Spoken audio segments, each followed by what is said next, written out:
ശ്രീ സുരേഷൻ നമസ്കാരം. ഗോവിന്ദചാമിക്ക് വധശിക്ഷ വാങ്ങി നൽകിയ അഭിഭാഷകനാണ് താങ്കൾ. എന്താണ് ഈ ഘട്ടത്തിൽ പ്രതികരിക്കാനുള്ളത്? തികച്ചും നിരാശാജനകവും നമുക്കൊക്കെ ക്ഷോഭകരവും പേടിപ്പെടുത്തുന്നതുമായൊരു സാഹചര്യം. അതിസുരക്ഷാ ജയിലിൽ നിന്നൊരു പ്രതി വളരെ എളുപ്പത്തിൽ രക്ഷപ്പെടുക എന്ന് പറഞ്ഞു കഴിഞ്ഞാൽ നമുക്കൊന്നും ചിന്തിക്കാൻ കഴിയില്ല. പ്രത്യേകിച്ച് ഈ കേസിന്റെ വിചാരണ വേളയിൽ കോടതികളൊക്കെ ചോദിച്ചത് ഇയാൾക്ക് ഒറ്റക്കൈയുമായി ട്രെയിനിൽ കയറുന്നതിനും ട്രെയിനിൽ നിന്ന് ചാടി ഇറങ്ങുന്നതിനും കഴിയുമെന്നായിരുന്നു. ഇപ്പൊ തെളിയിച്ചുല്ലോ.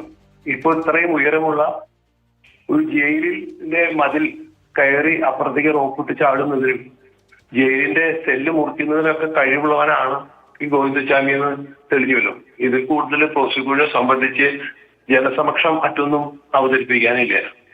അന്ന് കേസിന്റെ വിചാരണ വേളയിലൊക്കെ ചോദിച്ചേരുന്ന ചോദ്യമായിരുന്നു, ഒരു കൈയുള്ള ഒരാളല്ലേ.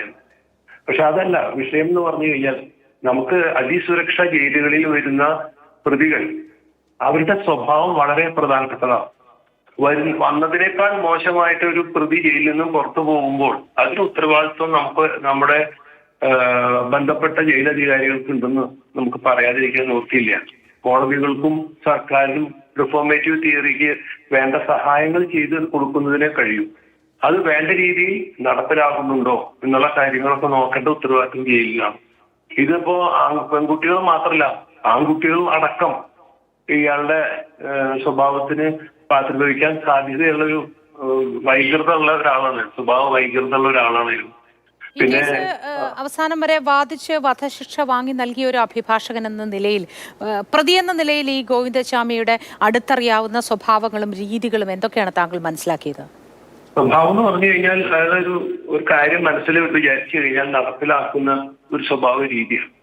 കാരണം എറണാകുളം മുതൽ ഈ കുട്ടിയെ തന്നെ കേന്ദ്രീകരിച്ച് അയാള് ട്രെയിനിന് ചുറ്റും നടന്ന് ആ ട്രെയിനിൽ ആ കുട്ടിയെ ഒറ്റയ്ക്ക് കിട്ടിയ സമയത്ത് അപകടത്തിൽപ്പെടുത്തി തള്ളി താഴെയിട്ട് അതിലും നിൽക്കാതെ വളരെയധികം പരിക്കേറ്റ് കിടന്നിരുന്ന കുട്ടിയെ ട്രെയിനിന്റെ ട്രാക്കിലേക്ക് മാറ്റിക്കെടുത്തി ബലാത്സംഗം ചെയ്ത് അവിടെ ഇട്ടുപോകുന്ന ഒരു പ്രതിയാണ്.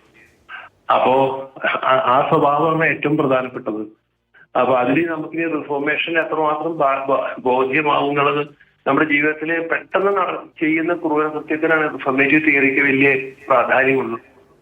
ആലോചിച്ച് കുറിച്ച് ഓരോ ഭാഗവും, പ്രത്യേകിച്ച് റെയിൽവേ ഇത്രമാത്രം ജനങ്ങളുള്ള റെയിൽവേയുടെ ട്രാക്കിലും ലൈനിലും അതിനപ്പുറത്ത് നിന്ന് ഇങ്ങനെ ഒരു കുറ്റകൃത്യം ചെയ്യുന്ന ഒരു പ്രതി മുൻപത്തെ അയാളുടെ ചരിത്രം നോക്കുകയാണെങ്കിൽ അറിയാം, അത്രമാത്രം കുറ്റങ്ങളിലെല്ലാം ഏർപ്പെട്ടിട്ടുണ്ട്.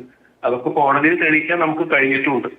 അത് ഇങ്ങനെയുള്ള പ്രതികളെ വളരെ പ്രത്യേക രീതിയിൽ തന്നെ ജയിലിൽ സൂക്ഷിക്കേണ്ടതാണ്. അവർക്ക് എല്ലാ രീതിയിലും. അഡ്വക്കേറ്റ് സുരേഷൻ പ്രതികരിച്ചതിന്, ഗോവിന്ദചാമി എന്ന പ്രതിക്ക്, അതിക്രൂരനായ പ്രതിക്ക് വധശിക്ഷ വാങ്ങി കൊടുത്ത വാദിഭാഗം അഭിഭാഷകനാണ്.